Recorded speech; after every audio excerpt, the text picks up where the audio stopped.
வெண்ணிலா கிட்ட விஜய் வந்து க்ளோஸாக இருக்கிறத பார்த்துட்டு வந்து வேணும்னு ராகினி வந்து காவேரி டீஸ் பண்ணிகிட்டே இருக்காங்க. காவேரி பதிலடி கொடுத்துக்கிட்டே இருக்காங்க. இந்த சூழ்நிலையில் காவேரிக்கும் மனசு கஷ்டமாக இருக்குது. வெண்ணிலாவையும் வந்து விஜயும் பார்க்குறது அவங்களுக்கு ரொம்ப வருத்தமாக இருக்குது. அப்படியே பார்த்துட்டே இருக்காங்க. ரூமுக்கு வராங்க. காவேரி வந்து இருக்கும்போது விஜய் வராரு. விஜய் தூங்குறதை பார்த்துட்டு காவேரி வந்து சொல்கிறாங்க, இங்கே பாருங்கள், நீங்கள் என்ன பண்ணாலும் சரி உங்களை விட்டு நான் போயிடுவேன், நீங்கள் நினச்சி கூட பார்க்காதீங்க, நான் கண்டிப்பாக உங்களை விட்டு போக மாட்டேங்க, என்ன நடந்தாலும் சரி அப்படின்னு சொல்லிட்டு காவேரி வந்து அப்படியே விஜய் கிட்ட போகிறாங்க. விஜய் வந்து சிலங்கிறத பார்த்துட்டு காவேரி தொலைவாக வந்துடுறாங்க. இப்படியே யோசிச்சுட்ருக்காங்க, நான் இவரை விட்டுட்டு போகக்கூடாதுன்னு நினைக்கிறேன், ஆனால் இவர் வந்து என்னை கண்டுக்காமல் இருக்கிறது என்னால் தாங்கிக்கவே முடியல. ஒரு டைமில் வந்து இவர் இல்லாமல் என்னால் வாழ முடியாது, இவர் எனக்கு வேணும்னு தோணுது. இன்னொரு டைமில் என்னை விரும்பாத இவர் ஏன் வந்து இவரை நான் கஷ்டப்படுத்தணும்னு தோணுது, நான் என்ன பண்ணுவேன் கடவுளேன்னு சொல்லிட்டு கடவுள்கிட்ட வந்து ரொம்ப மனசு கஷ்டப்பட்டு வேண்டுறாங்க நம்ம காவேரி. அடுத்து காவேரியால் தூங்கவே முடியல, வெளியே வந்து நிற்கிறாங்க. அப்போ தாத்தா பார்க்குறாரு, என்னம்மா நீ வந்து என்ன காவேரி தூக்கலையானோட, இல்லை தாத்தா எனக்கு தூக்கம் வரல, எனக்கு புரியுதுமா அவன் தவிப்பு என்னென்ன, இதுக்கு தான் சொன்னேன் வெண்ணிலா கூட்டின்னு வரக்கூடாதுன்னு, எங்கே கேட்குற நீ அப்படின்னோடனே, அதெல்லாம் ஒன்றும் இல்லை தாத்தா, அவர் வெண்ணிலா கிட்ட பேசுகிறதும் பழகிறதும் எனக்கு பிரச்சனை இல்லை தாத்தா, அவர் என்னை கண்டுக்காமல் இருக்கிறது தான் தாத்தா எனக்கு பிரச்சனை அப்படின்னோடனே யோசிக்கிறாரு. இல்லைம்மா அது வந்து அது மட்டும் தான் தாத்தா எனக்கு பிரச்சனை, மற்றபடி நான் எந்த சந்தேகமும் அவர் மேலே இல்லை தாத்தா எனக்கு அப்படின்னு சொல்லிட்டு போயிடுறாங்க.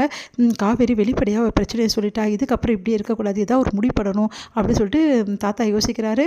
இங்கே வந்து என்ன பண்ணுறாரு, விஜயை கூப்பிட்டு இந்த மாதிரி காவேரி கிட்ட வந்து நீ நல்லபடி பேசணும் பழகணும், அதே மாதிரி காவேரி கிட்ட மனசு திறந்து எல்லாத்தையும் சொல்லுடா அப்படின்னோடனே சரின்னு சொல்லிட்டு விஜயும் வந்து காவேரியை கூட்டிகிட்டு போகிறாரு வெளியே. அப்போ தான் காவேரிக்கு சின்ன ஆக்சிடென்ட் ஆகிடுது. அதனால் விஜயால் சொல்ல முடியாமல் போயிடுது. இந்த சூழலில் வக்கீல் வந்து வீட்டுக்கு வரதால் வந்து காவேரி ரொம்ப குழப்பம் அடைகிறாங்க. இதை பயன்படுத்தி ராகினி வந்து காவேரி கிட்ட இந்த மாதிரி 1க்கு 2 போட்டு கொடுத்துட்றாங்க. டைவர்ஸ்க்காக தான் வந்து வக்கீல் வராரு, அக்ரிமெண்ட் பற்றி பேசினான்னு சொல்லிடுறாங்க. அதனால் காவேரி ரொம்ப ரொம்ப குழப்பம் அடைகிறாங்க. அப்போ விஜய் கண்டிப்பாக என்ன டைவர்ஸ் பண்ணிடுவாரா, அப்போ வெண்ணிலாவை தான் கல்யாணம் பண்ணிக்க போகிறாரா, இவ்வளோ நாள் என்கிட்ட பழகினது பேசுனது எல்லாமே பொய்யா அப்படின்னு சொல்லிட்டு காவேரியால் தாங்கிக்கப்படாமல் அழறாங்க. இதுக்கு ஒரு முடிவுக்கு எடுத்தே ஆகணும், விஜய் கிட்ட டைரெக்டாக நான் கேட்க போகிறேன், வேறு வழி கிடையாது. ஆனால் விஜய் வந்து என்னை வேணான்னு சொல்லிட்டாரா, நான் என்ன பண்ணுறது, அவர் வந்து எனக்கு வெண்ணிலா தான் வேணும், நீ எனக்கு தேவையில்லை, இந்த வீட்டை விட்டு போயிடுன்னு அந்த வார்த்தையை அவர் சொன்னார்னா அடுத்த நிமிஷம் என்னால் தாங்க முடியுமா, அதை தாங்கிக்க முடியாது. அந்த வார்த்தையை அவர் சொல்கிற வரைக்கும் நான் ஏன் இங்கே இருக்கணும், அவர் அந்த வார்த்தையை சொல்கிறதுக்குள்ளே நான் இங்கேருந்து கிளம்புறது தானே கரெக்டு, ஆனால் அவர் விட்டுட்டு என்னால் போக முடியுமா அப்படின்னு சொல்லிட்டு காவேரி பயங்கர குழப்பத்தில் இருக்காங்க. இந்த சூழ்நிலை எல்லாருமே வந்து ஃபங்க்ஷனுக்காக கிளம்புறாங்க. அப்போ காவேரி வந்து வீட்டில் எல்லாருமே வந்து ஃபங்க்ஷனுக்காக கிளம்புனா நம்ம விஜய் காவேரி எல்லாருமே வந்து நம்ம குமரனோட ஃபங்க்ஷனுக்கு கிளம்புறாங்க. குமரன் வந்து டாப்பாக வராரு, அவர் தான் வெற்றி பெறாரு. எல்லாருமே ரொம்ப சந்தோஷமாக பாராட்டிட்டாங்க. இந்த சூழ்நிலையில் காவேரி விஜய் வந்து ஒருத்தர் பார்த்துக்கிறாங்க.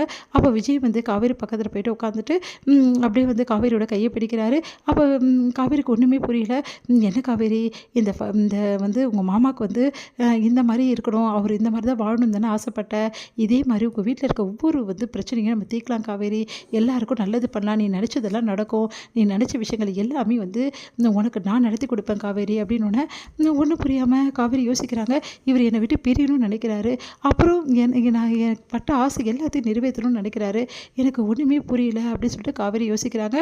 அடுத்து வந்து குமரன் வந்து என்ன பண்ணுறாரு, விஜயை பற்றி ரொம்ப பெருமையை எல்லாருக்கிட்டையுமே பேசுகிறாரு. விஜய் தான் இதுக்கெல்லாம் காரணம் சொல்கிறாரு. காவேரிட்ட சொல்கிறாரு, இந்த மாதிரி வந்து புருஷன் கிடைக்க நீ கொடுத்து வச்சுருக்கணும் காவேரி, இப்போ வரைக்கும் இவர் தான் எனக்கு எல்லாமே பண்ணார் அப்படின்னு சொல்லிட்டு சொல்கிறாரு. இதை கேட்டு காவேரி ரொம்ப சந்தோஷப்படுகிறாங்க. காவேரி வந்து விஜய் கிட்ட சொல்கிறாங்க, எங்கள் மாமாக்காக வந்து இவ்வளோ பண்ணியிருக்கீங்க, ரொம்ப நன்றிங்க அப்படின்றாங்க. அதை கேட்டு வந்து விஜய் வந்து என்ன காவேரி இப்படி சொல்கிற, உன் குடும்பம் என்னோட குடும்பம் காவேரி, நம்ம எல்லாரும் ஒரே குடும்பம் காவேரி, இப்படி பிரித்து ஏன் பேசுகிற அப்படின்றாரு. காவேரி மறுபடியும் குழப்பம் அடைகிறாங்க. என்ன இவர் ஒரு பக்கம் டைவர்ஸ்க்கு ஏற்பாடு பண்ணுறாரு, இன்னொரு பக்கம் இப்படி பேசுகிறாருன்னு யோசிக்கிறாங்க.